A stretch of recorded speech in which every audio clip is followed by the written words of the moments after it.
And welcome into this edition of Community Action, a public affairs program put on by Maine's community action agencies, the Maine Community Action Partnership. I'm Jason Parent with the Aroostook County Action Program. Welcome in. On today's program, we're going to talk with leaders from here in the state of Maine about the disparity of the COVID-19 vaccine and how vaccination efforts are happening and how they're rolling out in their community. We're going to do that in just a minute, but before we do that, a reminder to all of you out there about how you might be able to get connected with vaccination at this point. First and foremost, we want to share with you that there is the vaccination COVID-19 vaccine website, which is www.maine.gov/COVID-19/vaccine. There you can get your information on where you can find an appointment in your local area. And there is also available to you the COVID-19 vaccination hotline, the community vaccination hotline at 1-888-445-4111. And it's open Monday through Friday from 7 a.m. to 7 p.m. and on weekends from 8 a.m. to 2 p.m. And it is available for Mainers across the state. So please do take advantage of these two resources. We're going to talk about some other resources now with some of our guests, and I'm very pleased to welcome to Community Action Charles Mugabe, who is the COVID-19 project manager with Catholic Charities Maine. Charles, welcome in. We also have with us Fatuma Hussein, who is the executive director for the Immigrant Resource Center. Fatuma, welcome as well. And lastly, Jade Biggett, who is the program associate with Maine Immigrant Rights Coalition. Thank you very much, Jane Biggett, for joining us. All right, so let's talk about, first of all, the impact of the COVID-19 pandemic in the respective communities of the state that you all work with. We heard early on during the pandemic that there was a disproportionate impact on some of the communities that you work most closely with. And I believe that you have seen that and you have experienced that. Fatuma, let me begin with you on this one. Talk about the impact, because I know it's not only impacted your community, but it's impacted your household as well. Yes, thank you, Jason. Thank you, Charles and Jade, for being part of this. Happy Friday, everybody. So COVID affected my community and the communities that we serve in a way that sometimes you can't explain. As Black and Brown communities across the state, often we lack resources, we lack the capacity, we lack the systems that understand what our needs are. And so when COVID hit the state of Maine, it unveiled the disparity that exists within our various different systems. And there we were affected at a very high, disproportionate rate. In my own household, we were going to test. We're going to do a test run for the community. We were going to test our communities at a large scale. And so it was Saturday, and me and my kids and a number of community members went into a testing site where we were going to get tested. It felt like we were going to a wedding. We were all dressed up. We had no idea. Long behold, we didn't know that we were actually positive. We didn't have any symptoms. Later into the week, we got tested positive. My boys tested negative on that day. They had to test again. They went to a quarantine shelter. They tested positive. They came back. All of this was happening during a winter storm. We had our heat go out. Our furnace wasn't working. We were out of heat for about 11 days or so.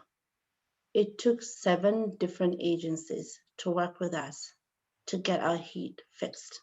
And by the way, the people who were going to fix our heat were people who provided our propane supplies for our household in Auburn for 10 years.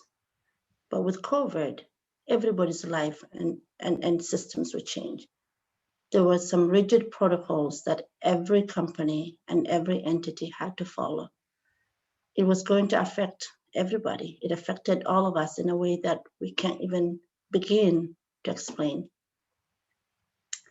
When finally our heat was fixed, and by the way, my household is a household of 10 people. I have little babies in the house. So imagine a winter storm that devastated the state of Maine and not having any heat.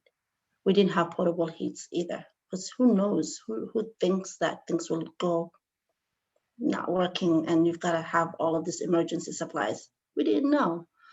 And when my heat was fixed on a Thursday, our water heater went out on a Monday. It flooded our basement. Our basement is being built as we speak now. My point is that COVID doesn't discriminate. It doesn't have a color. It doesn't have a religion. It doesn't have a community that it identifies with. It doesn't have a political affiliation. It comes to you and it affects you in a way that you cannot imagine. My staff also, my employees were devastated. We had an 18-month-old baby who had COVID. I had an employee who had COVID twice. When we're Muslims, when someone passes away, the particular funeral religious practices that we have to follow. We had a lot of people die. And when these people were passing away, we couldn't visit them. We couldn't pray for them. We couldn't do the religious steps that are told you know, in Islam that you should follow, the protocols that you have to follow for a dead body. All of those things were out of the window.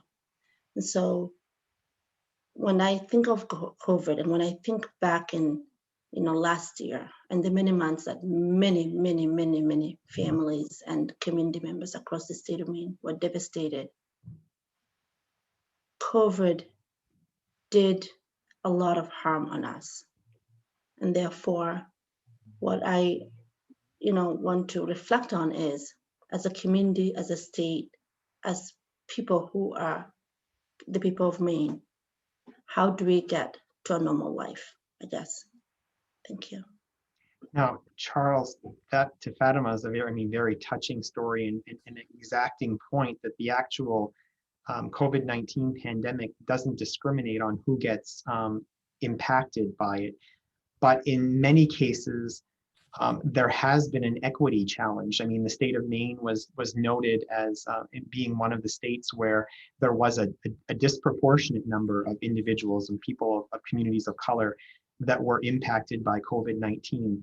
Tell us about the experience that you have found in terms of the equity challenges within the state with the virus to begin with, and then we'll move on to the vaccine when we talk about that component. Thank you very much, Johnson, for having us and for inviting us here. Truly, when we're talking about the equity and disproportionate effect of virus, it was very massive. When we started looking at back, it was the beginning of COVID-19, March, April, or even before that, Maine was one of the states with the highest number of Black and Brown community being marginally affected. So what we saw is that the numbers of COVID-19 was very high, and we started asking ourselves why. But when we started looking at some of the things that's happening on the ground, Johnson, there were no systems in place. There were no structures in place. There were no support in place. The challenges that comes, Maine is a very diverse state right now as we're looking at it. And the challenge that comes with diversity is huge, right? So as we embrace diversity, we also have to embrace some of the extra needs that will come with it. For instance, language support for folks that do not speak English. Yes, there are many folks that don't speak English, and accessing some of the system that was in place at that time, it was very challenging because they don't know who to call. They don't know where to call. They don't even know whether there's someone to call about this need. And the need was not reaching out to them. For example, most of the notifications, most of the news, most of the alerts were in English. Most of the alerts were happening over televisions. These families they don't even watch TV. When they watch TV, they watch things that are in the language they understand, and they didn't have that information available. So what we should be looking at when we're looking at diversity is the need that comes with it and respond accordingly in order to meet the needs of everybody that is in the community. Because now we're here, we're all part of the community. And what like the issue that Fatuma was talking about, thousands of families were having the same situations and they did not even have help. Fatuma speaks English. Some of them don't speak English. Now imagine how would they reach help? So the disproportionate effect of COVID in the beginning was very massive. But Justin, I also want to point out that a number of community-based organizations stood up during that time in order to make sure that they're working in response to the immediate needs within the community that they can reach.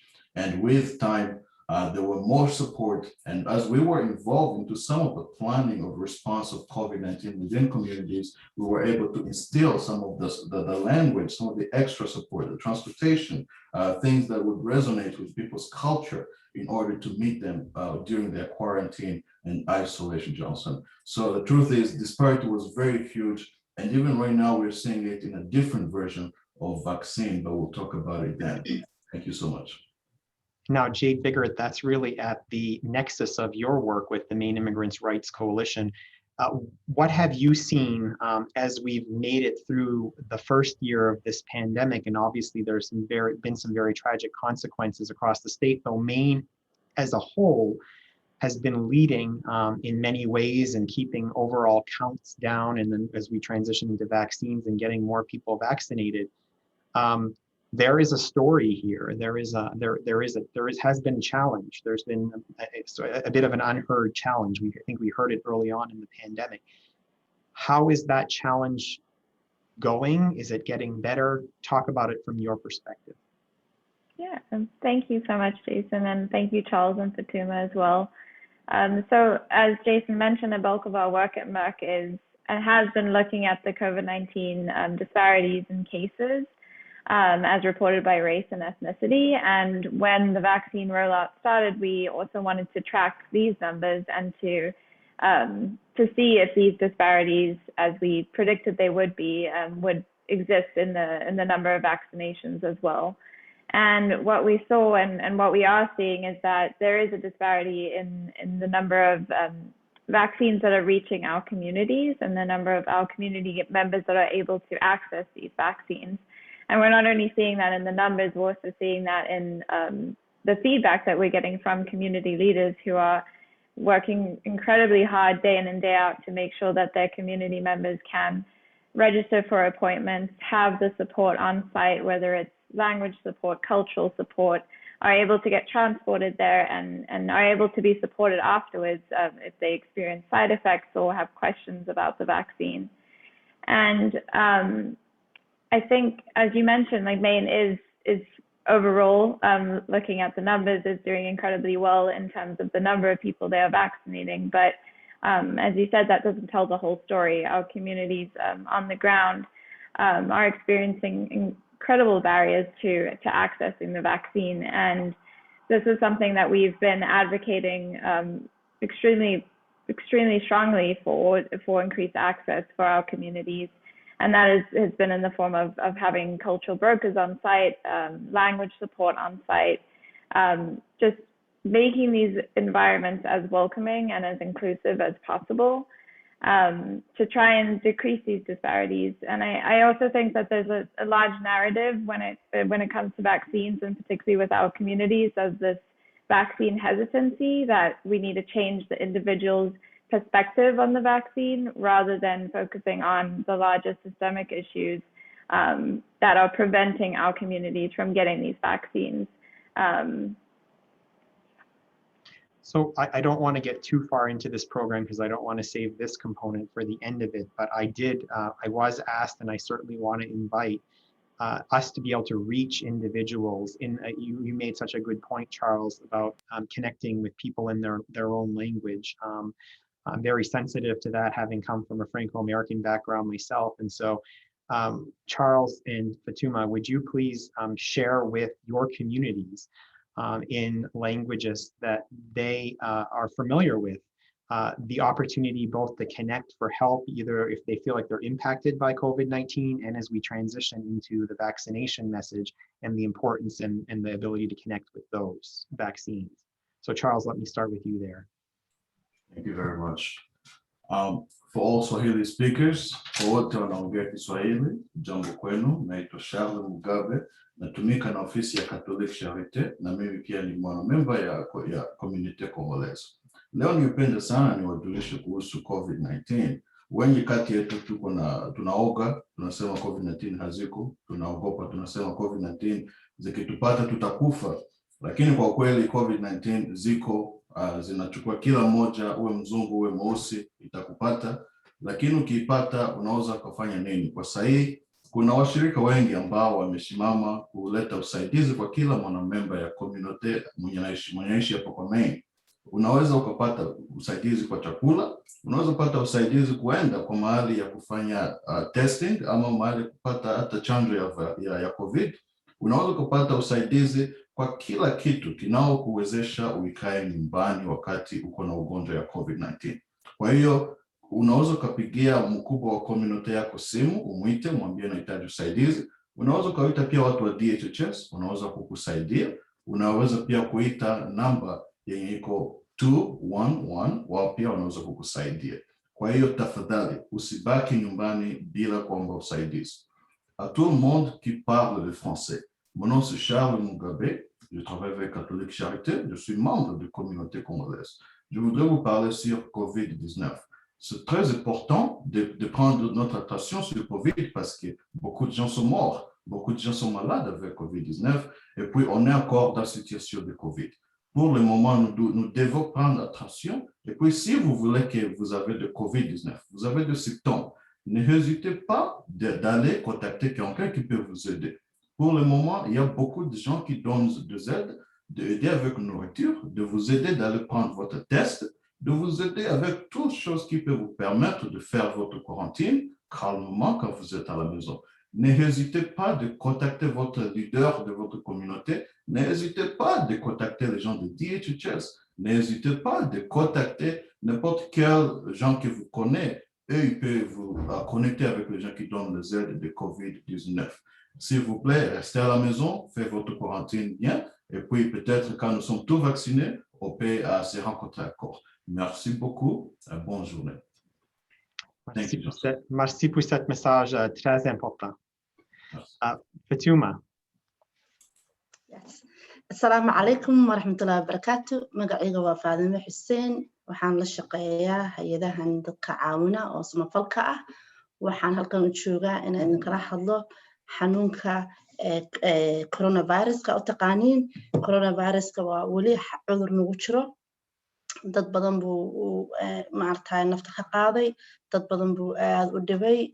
Waa xanuun mashquul meeran ah, waa xanuun dhibaato badan la imaaday, waa xanuun dadka oo dhan kala xiray, iskuulada baa dadka laga xiray, shaqooyinka baa dadka laga xiray, meel kasta xiran, meel u dhaqaaqaysa ma laha. Marka waxaan rabnay inaan idinka dhaadhicino maanta in caawinaad jirato. Hay'ado badan baa dadkeena la shaqeeya oo samafal ah, hay'adaha taqaaniin oo dhan kulli waa dad xiriir la leedihiin. Haddaad caawinaad u baahan tahay, hay'adaha kula shaqeeyo caawinaad weydiiso. Ceedaa jirto ku caawinayso, gobolkaa jiro ku caawinaya, isbitaallada ku caawinaya, telefoona la wacaa jira. Waxaas oo dhan baa maaragtay nagala caawin karaa. Qofka hadduu xanuun ka hayo, xanuunkii hodheelaa jira oo dadka maaragtay la geeyo. Sabti axadda cuntaan nutrition center ku sameynaa oo karina dadka loo geeyo. Marka caawinaada coronavirus uu la yimaaday wuu badan yahay. Caawinaad badan baa jirta. Dad badan baa maanta dhan socda in adiga ay ku caawiyaan. Waxaa kaloo rabaa inaan aad iyo aad idinku dhiirigeliyo. Talaalaa yimaadeen. Talaal oo xanuunkii ka hortag ku sameynaya. Talaalkaas ha la qaato. In la qaataa muhiim ah. Anagoo dhan inaan talaalka qaadanaa muhiim ah. Aniga idinla hadlayo beri baan soo qaadanay hadduu Ilaahay naftan gaarsiiyo insha Allahu tacaala. Markaas saas nabadgeliyo. Walaalayaalow ha la is ilaaliyo. Xanuunkan sidii maarta uu nooga bixi lahaa, uu nagu dhaafi lahaa, annaguna aan isku caawinno oo dadaalkeeda hala sameeyo. Ilaahayna hala baryo. Assalaamu calaykum wa rahmatullahi wa barakatuh. Thank you, Fatima. The message, Jade, that we want to sort of pivot to now, you started to talk about a little bit in your comments, and that is our vaccine response and how do we ensure vaccine equity across the state of Maine. Talk about the work that your organization is doing and what you see happening across the state and communities of different cultures. Sure. So Merck is collaborating with a lot of our member organizations that are working on the ground to help community members get registered for appointments and go to appointments and just learn more about the vaccines in general. So what Merck is doing is a lot of the coordination of language support on site. So ensuring that we can have interpreters on site that can explain the process and can just be there to give some sort of support to community members getting vaccinated in their native languages. We're also working really hard to make sure that sites are welcoming and inclusive environments. So our executive director has done a lot of walkthroughs of the mass community vaccination sites before they were open to the public to make sure that they would work for our communities. And I'm sure that Charles and Fatuma can speak more about the work that their organizations have been doing. But we've also been involved a lot with the pop-up clinics, which unfortunately now, because of the J&J vaccine, there was some halt and some rescheduling that needed to be done. But we have been advocating really hard for those to be in place, because they can help to reach our communities, and they can be put on by organizations that members of the community trust, and they trust them to go there and get their vaccines, and they will feel supported in those environments as well. Charles, how are things going in the communities that you work with in terms of getting folks vaccinated? Jade indicated the importance, you all have indicated the importance of the linguistic barrier. If you think about the concern and the anxiety that some of us fear about getting vaccinated and the uncertainty of getting vaccinated to begin with, and you layer on top of that cultural and linguistic challenges that certainly must add to that challenge. How are things going? Thank you very much, Jensen. If I can take you a little bit back, starting with the collaboration, starting with the organization work, the coming together that we started during COVID-19, that was a very important structure that we carried on even right now with the vaccine work. We realized that an organization by themselves, they cannot do everything, right? We have to work together. We have to look at this as a public health emergency, whereby we can all respond, we can all play a part, we can all support one another in order to make sure that the community has support they need, the community is getting the message, to make sure the community have accessibilities, right? And that's one of the things that Catholic Charities we've been doing. Personally, we've been working hand in hand with community-based organizations throughout the states, in Cumberland County, in York County, in Androscoggin County, Kennebec County, Penobscot County, Millbridge area, just to make sure that they are connected with the providers in their area, to make sure that they are connected with the vaccine sites that's happening, to make sure that they have a way of ensuring accessibilities to those sites as well for their community members. Some of the community organizations do not necessarily have all connections to all medical partners. And that's one of the things that we've been doing, working hand in hand with district liaison to make sure there is a connection so that folks at least have access to the vaccine site. Yes, you talked about some of the piece about the challenges, the hesitancy, folks not being willing to get to the vaccination site. This is where we all came together with all community-based organizations as partners. We came together to figure out what is the problem. For example, we saw that based on their past experience that many of the community-based organizations, many of the community members have, those coming from Africa, those coming from other countries outside of the United States, what histories do they have? Histories of vaccine hesitance, being tested on, being experimented on, right, by some of the medical institutes, so on and so forth. And those histories combined brought a huge hesitancy in the beginning. And how were we going to tackle it?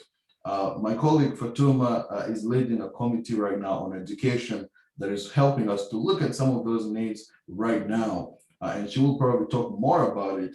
But back then, we would brainstorm some of the education materials that we would have to send out in the communities as priority. Well, what message should we be looking at? Once we have that message written down, we would work hand in hand with CDC to verify if those materials is actually good to be sent out, because we don't want to be sending out materials that are outside of CDC recommendation. So after working with CDC, the next step would be translating all those materials. And right now, Catholic Charities is one of the organizations with language program whereby we can translate materials in as many as 20 plus languages that is within the community. And once those materials are translated, then they're scattered within the community, they're being shared so that folks can know. Please do not be hesitant. If you're worried about this piece, this is the answer to the question you would be having. If you're worried about that, this is the answer. And that was our first step. And then the second piece about the equity of the vaccine, we realized that was just as important. When the vaccine became available, the state, everybody, they were rushing to plan, like what structure can we put in place so that folks can go to vaccination sites. As we saw, mass sites were being set up. There was partnership with community pharmacy partners. There were a partnership with federally qualified healthcare centers, several partnerships that were put in place. Now, the thing that was missing in those sites were the language piece, the culture broken piece, the interpreting piece, that extra need that comes with diversity that I was talking about earlier, were missing in most of these places. And that was a huge challenge if you expect majority of the non-English speaking community to go to. Because once they reach there, what are they going to do? Who are they going to speak with? What are they going to say? One of our goals, first of all, was to work hand in hand with a few of our community-based organizations to do a coordinated approach, to communicate with some of the vaccine sites. Hey, do you have language support? Is there a way we can work hand in hand to put something in place? We did that exact similar thing with most of the mass sites, including one here in the Cumberland, whereby we created a structure so that when somebody's going to the vaccine site, they have a cultural broker going with them. They have a translator going with them, somebody that speaks the language. And we're doing similar thing with all the mass sites that is set up throughout Maine and other parts of the state. So that is one of the very first way to limit language barrier and accessibility when it comes to getting to a vaccine site. And then the other piece about the larger picture of vaccine inequality that we're seeing is that if we look at the data, yes, Maine is the leading vaccine administrators, especially right now in the country. And Jay touched on this as well. But the numbers of Black and Brown community members that have been vaccinated compared to the white and other races is low, right? So in that sense, we still haven't accomplished the goal where we can feel satisfied and rest assured that, well, we've got majority of the folks vaccinated. Now we feel like we're in a resting place. We are still in that piece whereby we have to work hand in hand with communities to get them vaccinated. We have to work with all new providers that are coming up to set up more system in place that can accommodate multicultural, multilingual community members that are coming to these vaccine sites. And then lastly, Johnson, if I can add something, the J&J halt has been a huge setback on the community. I can't say only to our community, but also to others as well. And I do acknowledge that. There is a program called Pop-Up Clinic that was established by the DHHS office. And the pop-up clinics, the whole philosophy behind it was to address the vaccine equity, the equitable distribution among the communities of colors. And J&J being one of the vaccines where only one dose sufficed, it was easier to set up a pop-up clinic somewhere, vaccinate everybody once, and be done with the community. But after the halt, there was a huge setback whereby the program itself was at a pause, right? So we weren't having lots of pop-up clinics, which meant that most of the community members were not getting vaccinated as we had hoped. So right now we are just figuring out how can we get back to the rhythm whereby more people in the community are getting vaccinated, where we're still ensuring equity, even though we just have Moderna and Pfizer, where we can make sure that at least our work is expanding and we're looking at all diverse population and ensuring all these different communities have accessibilities and that the site understand the need for equity and are able to put in place structures and systems that can accommodate equity to support the communities. So thank you very much. I'll end here now. All great points, Charles. Fatuma, are you seeing gains in your community in terms of folks' desire to get vaccinated and actually getting shots in arms? Has the J&J setback been experienced for you as well? And are you seeing some of the impacts of the process improvements that Charles spoke about in terms of the linguistic connections and the cultural community connections? Yeah, thank you. Thank you, Jason. On March 12th, 2020 is when the first coronavirus case came to me. Actually, the first case was in my hometown here in Auburn. And I remember clearly I was in court. We were dealing with a mental health crisis, sexual assault, domestic violence, all kinds of stuff. And that evening, we quickly convened a small group of community providers, community-based organizations. And what we didn't know at the time is what we were getting into. We didn't understand how we will all end up, So it was, we knew it was a pandemic. It devastated the rest of the country. But we also knew that we needed to come up with a strategy that worked for our community. The heroes here are all service providers in the state of Maine. Everybody has done what they could and are still doing what they can in fighting this pandemic. Families and community members also did their part. What we did was we knew that prior to COVID, there were disparities that already exist, and that the system wasn't culturally and linguistically appropriate for the services that we need. So we knew going into this, that's what we had at hand. When you add that to a pandemic and then couple that with a pandemic and everything is crazy crisis, you don't know what you're doing from an hour to the next, let alone the days and the weeks to come. And so there were many hours and hours and hours of meetings. Our strategy was all hands on deck.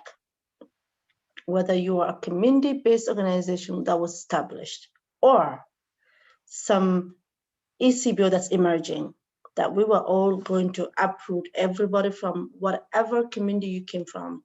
I am talking about from Northern Maine to Southern Maine. And so we coordinated. The thing that has really helped us in the state of Maine that I think is very unique to the state is the ability for us to organize, to coordinate, to work together, to partner, and then to approach systems collectively in a way to both provide the advocacy, but to work with them to envision together so that we can say, this really works for this community, but it doesn't work for this community. And I also want to just do a shout out to the state of Maine. It's been a long road. I know it's been a very long road, but they've been there with us every step of the way. I'm talking about not our department workers at Main Street office. I'm talking about the deputy commissioners, the commissioners. I mean, all of their people, all assets that they had and all the energy that they had and what they needed to do, they put into this. And you could see that it wasn't only about work, but they cared about it and that we were collectively going to vision together. And so as we went,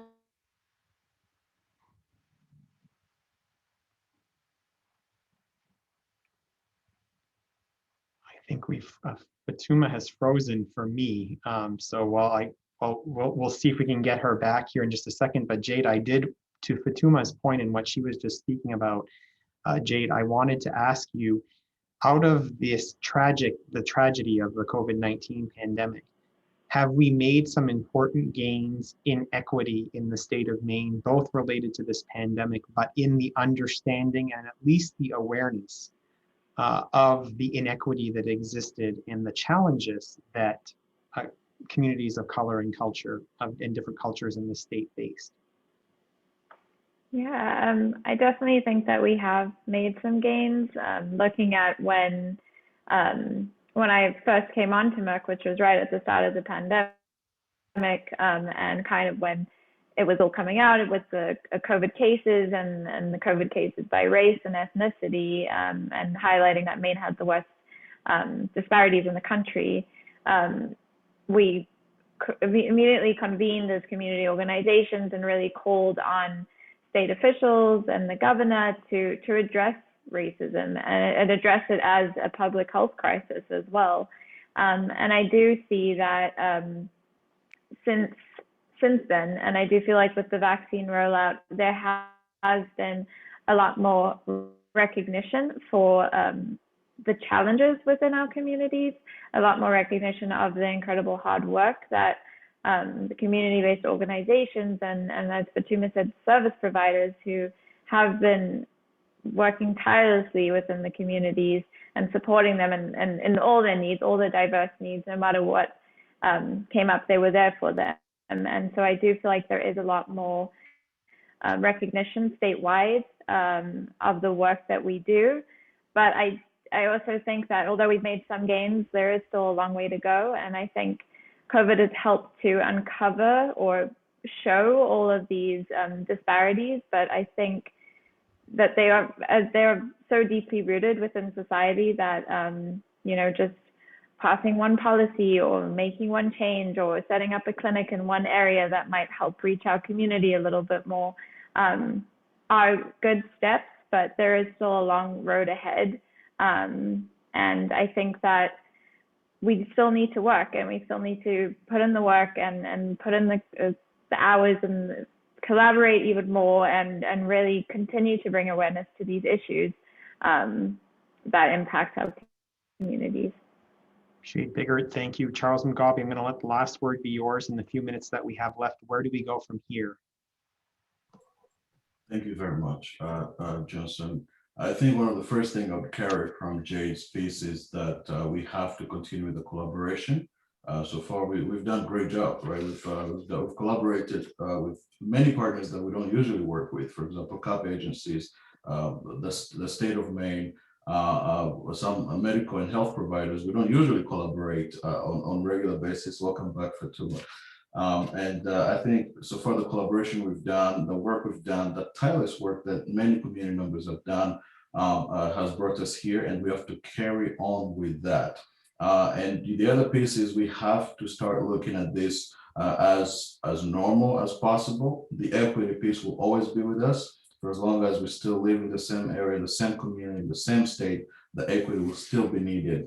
And when we're setting up programs, when we're setting up structures, setting up systems, we should be able to consult and include perspectives of community leaders, of different community-based organizations, just so that we have equity from the start, because otherwise it would be difficult to put in equity towards the end.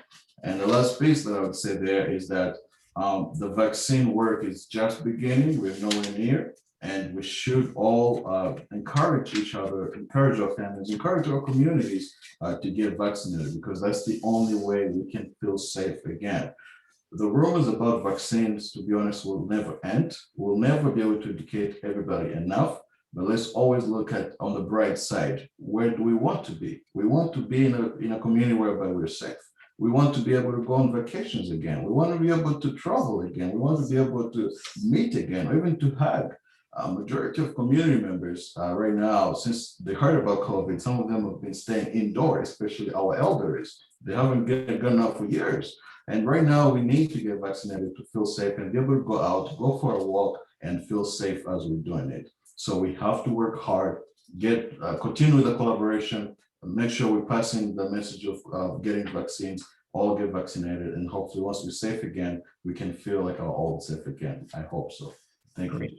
Thank you so much, Charles and Fatuma. You have popped back in, so we're so happy. Just one minute left. Explain why it's important that people get vaccinated.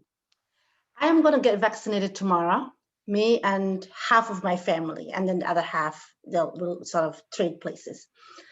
It is important to get vaccinated because vaccines are going to save lives. You need to get vaccinated for you and me, and for the sake of our families, and for the sake of your neighbors and our children, so that we can have a normalcy, a normal life. So please go out there, get vaccinated. It's the right thing to do. It's the moral thing to do for all Mainers. And we thank you so much. Fatuma, Charles, Jade, thank you so much. I'm impressed by the work that all three of you are doing in the state of Maine. You're making a huge impact, and I'm so glad that it seems like we're moving in the right direction and making progress. I'm very, very pleased to hear that today. And thank you for being such great leaders in the state of Maine. Much appreciated. Before we leave the rest of you today, we want to remind you that if you are in need of assistance to get to a vaccine appointment, there is transportation available. Maine's non-emergency transportation is a resource, as well as Motive Care. You should call 1-855-608-5172 at least 48 hours before your scheduled appointment. And I think, as Charles mentioned in his statement as well, another good resource is 211 Maine. So please do consider those resources as tools in your tool belt. So with that information, I want to thank you all for being with us on this edition of Community Action. Hope to see you again sometime soon. Thank you all so much. Goodbye. Thank you for having us.